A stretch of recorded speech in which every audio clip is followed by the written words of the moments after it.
তো এখানে একটা ধারা আছে 2 + 6 + 18, ধারাটি 8 পদের সমষ্টি নির্ণয় করতে হবে, 8টা পদের সমষ্টি নির্ণয় করতে হবে। তো এখানে যদি আমরা দেখি ধারাটা যদি আমরা একটু লক্ষ্য করি, দেখা যাবে যে এটা গুণোত্তর ধারা, যদিও বলা নাই এখানে, কারণ আমরা প্রথম দ্বিতীয় রাশিকে তৃতীয় রাশি যদি ভাগ করি 6 / 2 3, এটাকে যদি 6 দিয়ে ভাগ করি 18 / 6 = 3, তার মানে গুণোত্তর ধারা। তো এখানে a = প্রথম পদ হচ্ছে 2 আর d = হচ্ছে 3, গুণোত্তর ধারা। আর গুণোত্তর ধারার সমষ্টি নির্ণয়ের যে ফর্মুলা আমরা জানি, আমাদের 8টা পদের সমষ্টি n = দেওয়া আছে 8, 8টা পদের সমষ্টি নির্ণয় করতে হবে। তো সমষ্টি s আমাদের হচ্ছে যে ফর্মুলা জানি a / a * q⁴n - 1, কারণ n 8 হচ্ছে > 1, সুতরাং আমরা q⁴n - 1 এই ফর্মুলাটা ব্যবহার করব। q - 1 = a হচ্ছে আমাদের কত 2 * q হচ্ছে আমাদের q বা d বা q যেটা বলি আমরা, এটাকে q বলি, যদি q হচ্ছে আমাদের 3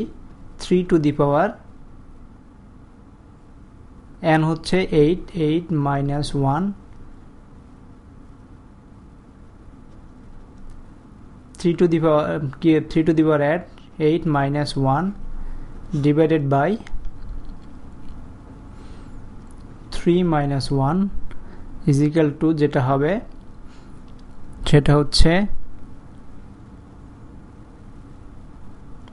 এখানে 3 - 1 মানে 2, তেমন 2 আর 2 এটা কেটে যাবে, 3 to the power 8 - 1 is equal to, আমাদের যদি ক্যালকুলেশন করি তাহলে বের হবে 6560।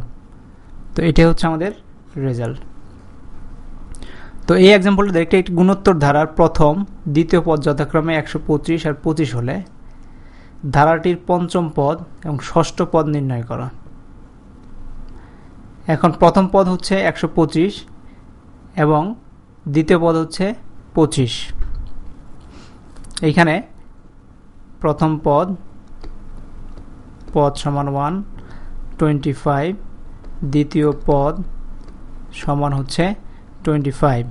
তো এইখানে দেখো সাধারণ অনুপাত হচ্ছে, আমরা যদি q = যদি করি, কারণ দ্বিতীয় রাশিকে প্রথম রাশি দ্বারা তার আগের রাশি দ্বারা ভাগ করতে হবে, 25 / 125, তার মানে এটা ভাগ করলে আমরা পাচ্ছি 15, হুইচ যেটা <1, ওকে, <1 আছে। তার মানে আমাদের ফর্মুলা ব্যবহার করতে হবে, পঞ্চম পদ বের করতে হলে ফর্মুলা ব্যবহার করতে হবে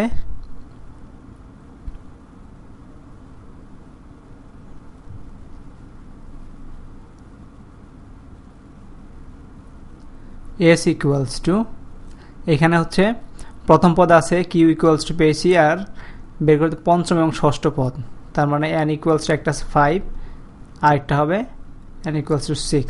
তো s 5 যদি ধরি, পঞ্চম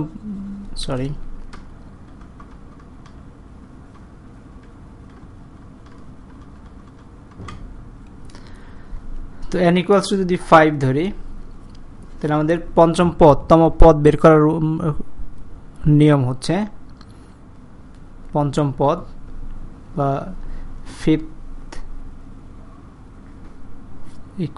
= হবে a = q⁴n - 1, তার মানে হচ্ছে a হচ্ছে এখানে আমাদের 125 ইন্টু q হচ্ছে 1⁵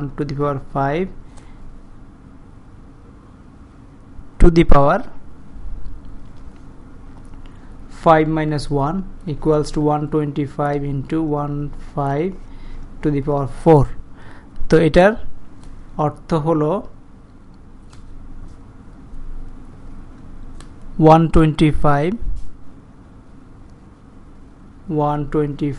into 1, এটা টু দি পাওয়ার 4 বলে 125 into 5 হিসেবে লিখতে পারি, তার মানে এটা কেটে যাবে 1/5। এটা হচ্ছে আমাদের পঞ্চমতম পদ। এখন সিক্সথ পদ যদি বের করতে চাই, সিক্সতম যদি বের করতে, ষষ্ঠ, তার মানে হচ্ছে এর মান হচ্ছে আমাদের 125 ইন্টু কিউ এর মান হচ্ছে 1/5 to the power 6 - 1 equals to 125 into 125 into 5 square এভাবে লিখতে পারি, তার মানে 1/25। এটা হচ্ছে 6তম মান। তো এখন দেখো একটি গুণোত্তর ধারার প্রথম ও দ্বিতীয় পদ, লাস্টের অঙ্কটা দেখি। একটি গুণোত্তর ধারার প্রথম ও দ্বিতীয় পদ যথাক্রমে 125 আর 25 হলে ধারাটি পঞ্চম ষষ্ঠ পদ নির্ণয় করো। এটা একই জিনিস কপি হয়ে গেছে। তো এইভাবে আমরা অঙ্কটা করে ফেলতে পারি। তো এরকম অঙ্ক যতই আসবে সব এই ফর্মুলাগুলো ব্যবহার করে তোমাদের সবসময় মনে রাখতে হবে এই ফর্মুলাগুলো, যেটা তম পদ বের করার, গুণোত্তর ধারা তম পদ বের করার নিয়ম। তো এইখানে আমরা আরেকটা ফর্মুলা যদি দেখি,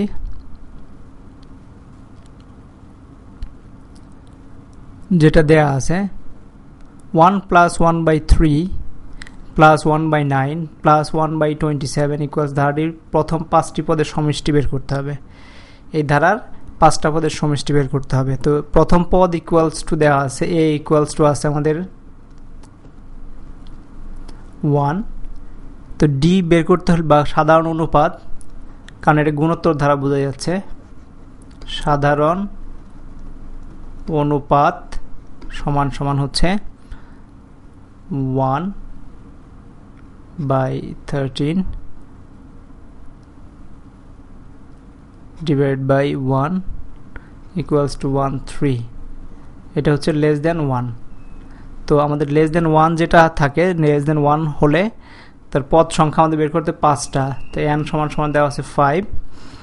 তো যখন লেস দেন 1 হয় তখন যে ফর্মুলাটা হবে sum equals to a into 1 minus q to the power n divide by 1 minus Q.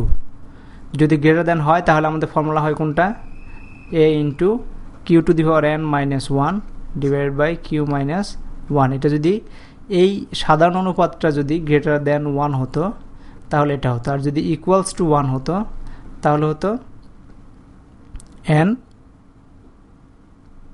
a।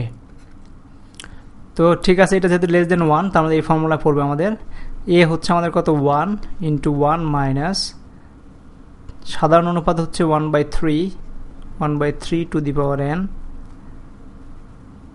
The power n divide by 1/1 into 1/3।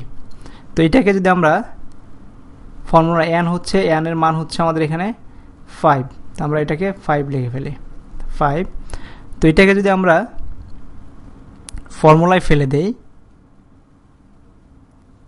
তাহলে, যদি আমরা ক্যালকুলেশন করে ফেলি তাহলে আসবে 1/243 ডিভাইডেড বাই 2/3 ইকুয়ালস টু 3/2। উল্টায় যদি দেই, এটার গসাউ লসাউ করে হবে 243 মাইনাস 1 ডিভাইড বাই 243। তারপর যদি কেটে ফেলি, কেটে যে রেজাল্ট হবে, রেজাল্ট হচ্ছে 121 ডিভাইডেড বাই 81। এটা ক্যালকুলেশন করে নিও। এইভাবে আমরা এই অঙ্কগুলো করে ফেলতে পারি।